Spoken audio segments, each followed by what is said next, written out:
Hello दोस्तों, मैं Lalu Yadav official academy में आप सभी दोस्तों को स्वागत करता हूं। चलिए, आज का मोटिवेशन कोर्स है, रख हौसला वे मंजर भी आएगा, प्यासे के पास चलकर समुंदर भी आएगा, थक कर ना बैठे मंजिल की मुसाफिर, थक कर ना बैठे मंजिल की मुसाफिर, मंजिल भी मिलेगी और मिलने का मजा भी आएगा। तो आप लोग जो है संघर्ष कीजिए, फल का चिंता मत कीजिए। आप अगर संघर्ष करते हैं, फल अवश्य मिलेगा। तो इसी के दौरान जो है, चलिए सेशन को स्टार्ट करते हैं। आज का जो सेशन होने वाला है बिहार स्पेशल, जिसमें जीके जीएस का एनसीईआरटी और एससीईआरटी आधारित महत्वपूर्ण प्रश्न का श्रृंखला चला रहे हैं, उसको एक कदम और आगे बढ़ाएंगे। तो चलिए आज का पहला क्वेश्चन की तरफ बढ़ता हूं। चलिए, आज का पहला क्वेश्चन है, ज्वालामुखी पर्वत कौन सा है? बताइए, इसमें से ज्वालामुखी पर्वत कौन है? अरावली या एप्लासियन या यूराल या कलिमंजारो?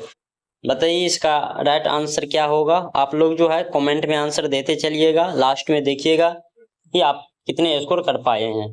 ठीक है, तो चलिए इसका राइट आंसर जो होगा ऑप्शन डी, कलिमंजारो। ठीक है, कलिमंजारो जो है ज्वालामुखी पर्वत का एक भाग है। तो चलिए जानते हैं, ज्वालामुखी पर्वत जो है, ज्वालामुखी पर्वत ज्वालामुखी गतिविधियों के कारण ही बनता है। इसमें माउंट एकांकोगुआ या माउंट कलिमंजारो या माउंट मैनो और माउंट फुजियामा ऐसे पहाड़ों का उदाहरण है। ठीक है, ये सारे जो है ज्वालामुखी पर्वतों का उदाहरण है। ये चीजों को आप लोग जो है ध्यान में रखेंगे। चलिए इसी के साथ अगला क्वेश्चन लेते हैं। सबसे बड़ा आबाद नदियों द्वीप किस नदी पर स्थित है? ब्रह्मपुत्र, गोदावरी, गंगा या कृष्णा? तो इसका राइट आंसर जो होगा ऑप्शन ए, ब्रह्मपुत्र नदी। ब्रह्मपुत्र नदी पर जो है सबसे बड़ा आबादी नदियों द्वीप वाले नदी है। इस पे जो है सारे नदी स्थित है। ठीक है, तो इस चीज को आप लोग ध्यान में रखेंगे। चलिए जानते हैं, सोन नदी जो गंगा नदी की सबसे लंबी एवं दक्षिणी सहायक नदियों में से एक है, जिसका उत्पत्ति किस राज्य से होती है? बताइए, गंगा नदी का उत्पत्ति जो है किस राज्य से होती है? तो असम, पश्चिम बंगाल, उत्तर प्रदेश या मध्य प्रदेश?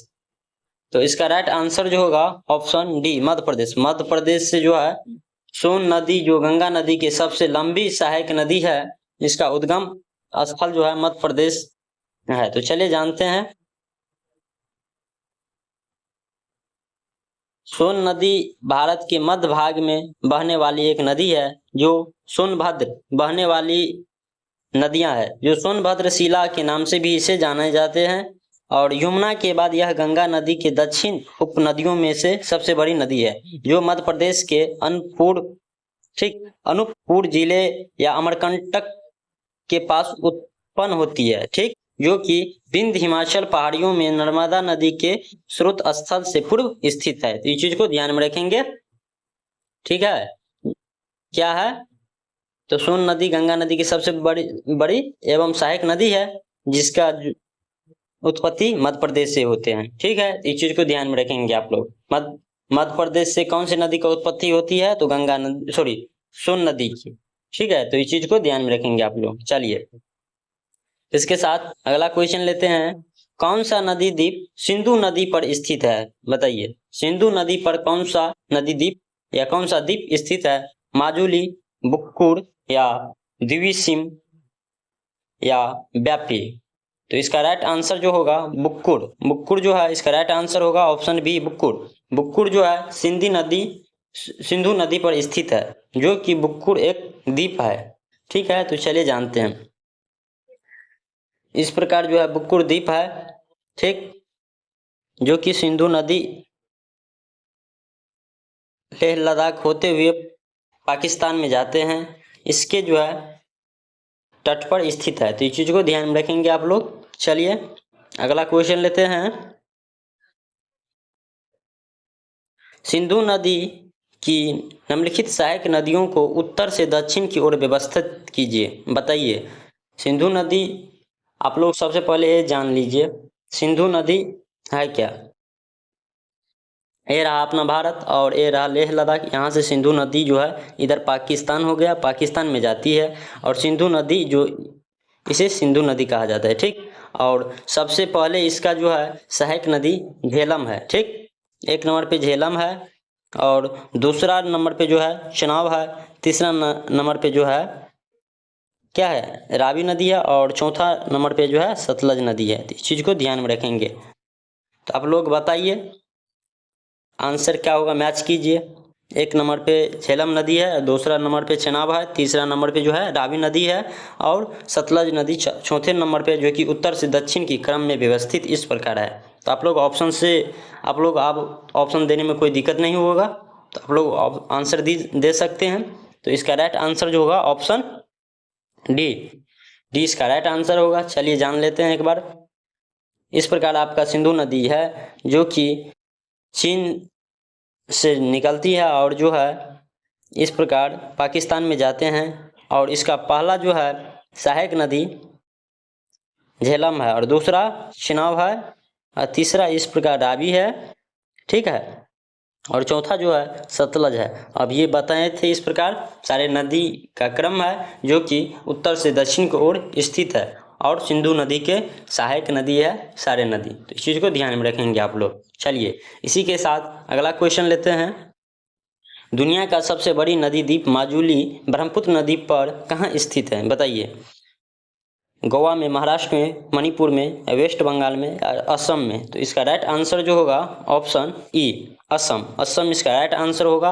और माजुली नदी जो है बहुत बड़ी द्वीप है, दुनिया की सबसे बड़ी द्वीप है, ठीक, और ब्रह्मपुत्र नदी पर स्थित है जो कि असम में स्थित है। कहाँ पे है, तो असम। इसका राइट आंसर होगा ऑप्शन ई। चलिए जान लेते हैं। इस प्रकार जो है ब्रह्मपुत्र नदी ये भी यहीं से उद्गम स्थल है, ठीक, चाइना साइड से, और अपना असम होते हुए बांग्लादेश में जाती है और यहीं पे असम में जो है, ठीक है, असम में स्थित है और इसे माजुली द्वीप कहते हैं, ठीक है, ब्रह्मपुत्र नदी पर स्थित है। चलिए आप लोग समझ गए होंगे।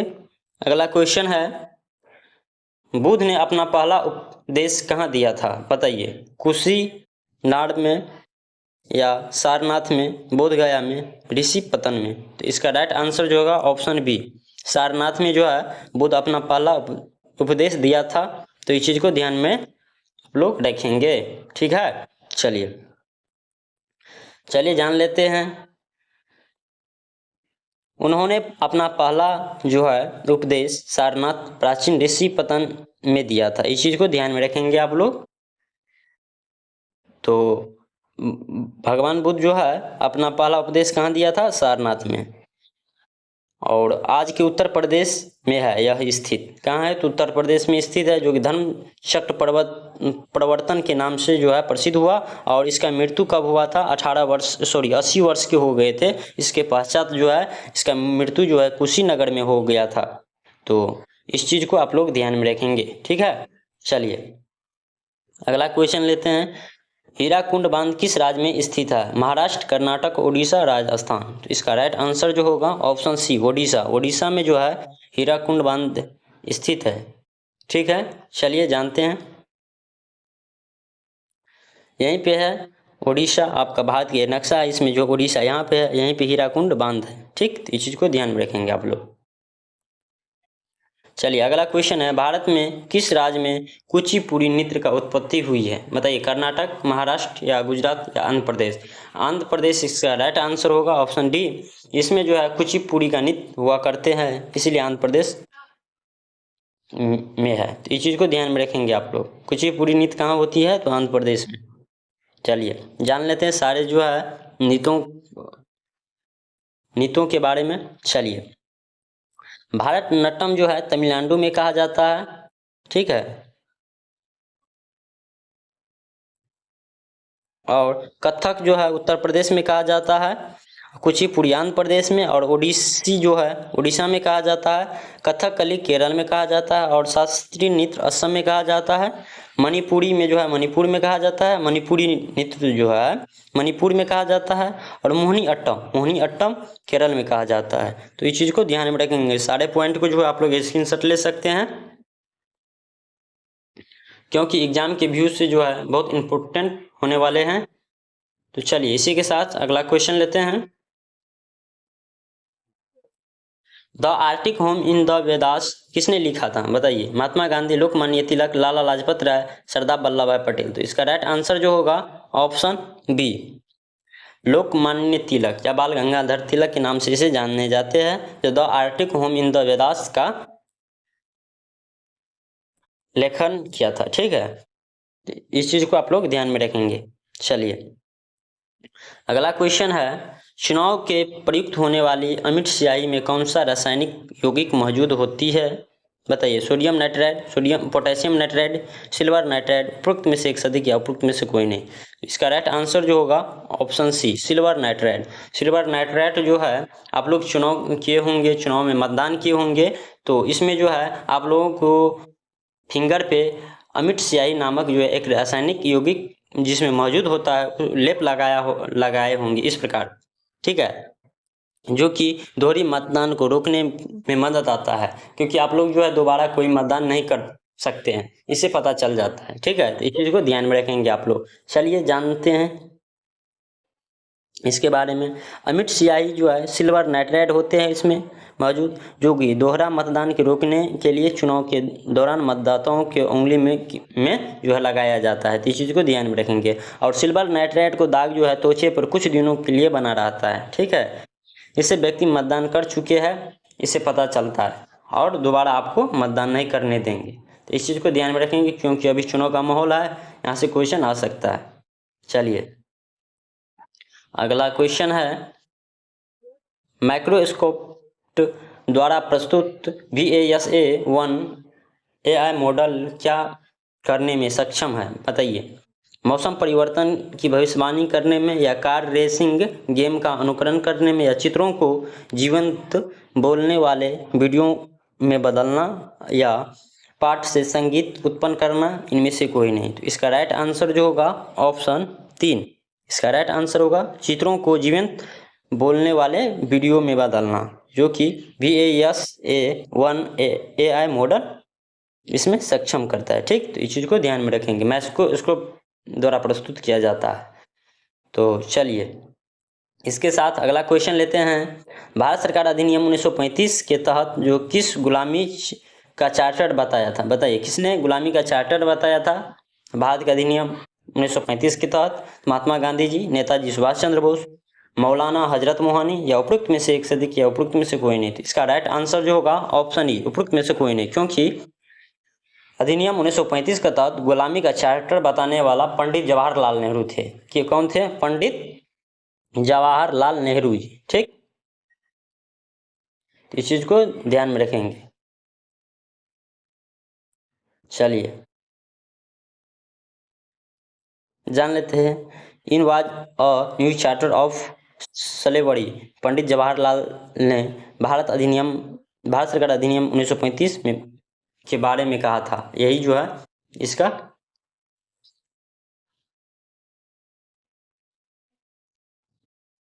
गुलामी का चार्टर बताया था। तो इस चीज़ को ध्यान में रखेंगे आप लोग।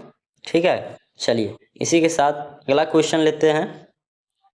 भारतीय राष्ट्रीय कांग्रेस का पहला अधिवेशन कहाँ हुआ था, बताइए। कलकत्ता में, बम्बई में, मद्रास में, या उपरोक्त में से एक सदस्य, या उपरोक्त में से कोई नहीं। तो इसका राइट आंसर जो होगा ऑप्शन बी, बम्बई।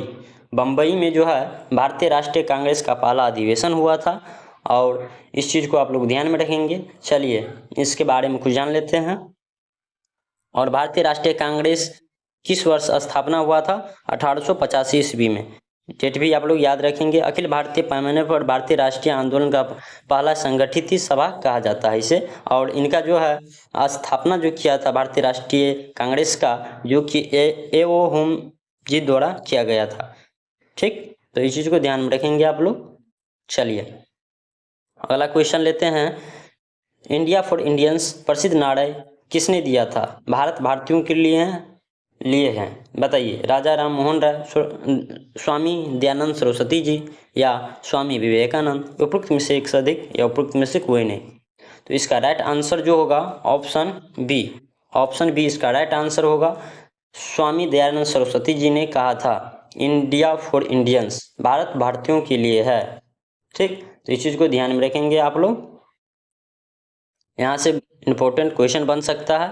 चलिए जान लेते हैं। दयानंद राजनीतिक संदेश में जो है उन लोगों को लिए कहा था, अंग्रेजों के लिए कहा था भारतीयों के लिए भारत। ठीक है, सिर्फ भारतीयों के लिए भारत है, न कि आप लोगों के लिए, अंग्रेजों से कहा था। ठीक, न कि नेतृत्व बौद्धिक और नैतिक प्रेरणा भारतीय थी। और स्वामी विवेकानंद, बंकिम चंद्र चटर्जी और स्वामी दयानंद सरस्वती जी बुद्धिजीवियों के कई युवा राष्ट्रीयवादियों के अपना बलशाली और अस्पष्ट तर्क के साथ प्रेरित किया था। अपना अपना जो है प्रतिक्रिया उस समय सारे व्यक्ति दिया था, तो इस चीज़ को ध्यान में रखेंगे। उस समय जो है स्वामी दयानंद सरस्वती जी कहे थे इंडिया फॉर इंडियंस, मतलब भारतीयों के लिए भारत है। ठीक है, तो इस चीज़ को ध्यान में रखेंगे आप लोग। चलिए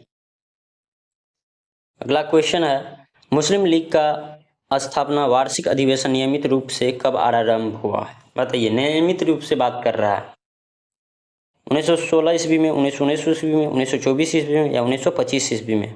ठीक, 6वीं बीपीएससी पीटी में री एग्जाम में पूछा गया है 2020 में, और एग्जाम के विषय महत्वपूर्ण होने वाले हैं।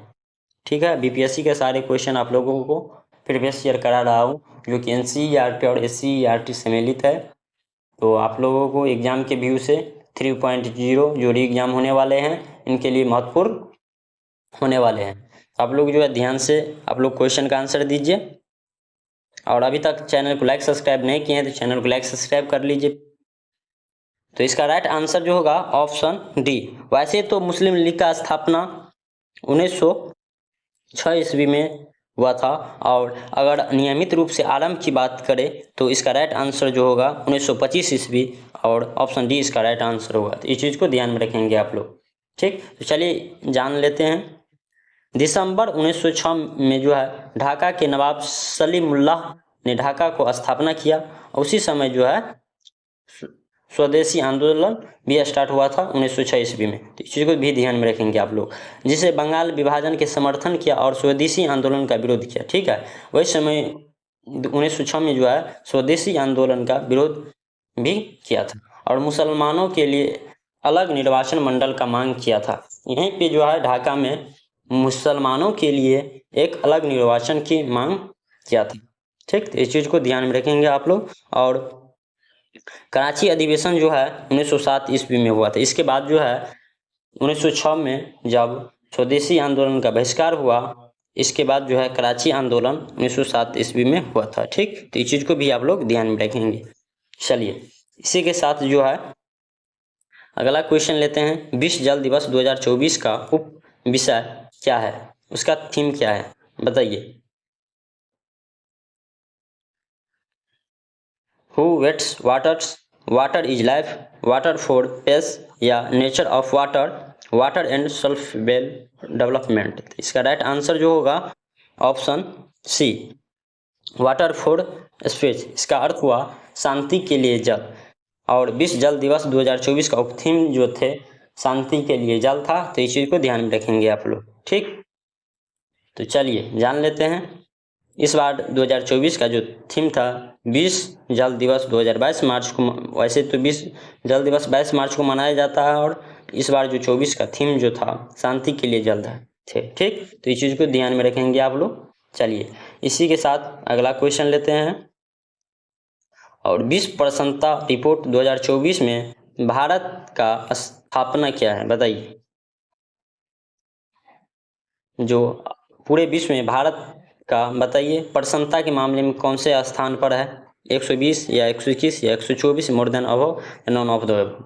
तो इसका राइट आंसर जो होगा option E, none of the above, क्योंकि इसका राइट आंसर होगा 126वां स्थान पे है। ठीक, तो इस चीज़ को ध्यान में रखेंगे। हैप्पीनेस के मामला में, प्रसन्नता के मामले में जो है भारत अपना जो है 126वें स्थान पे है।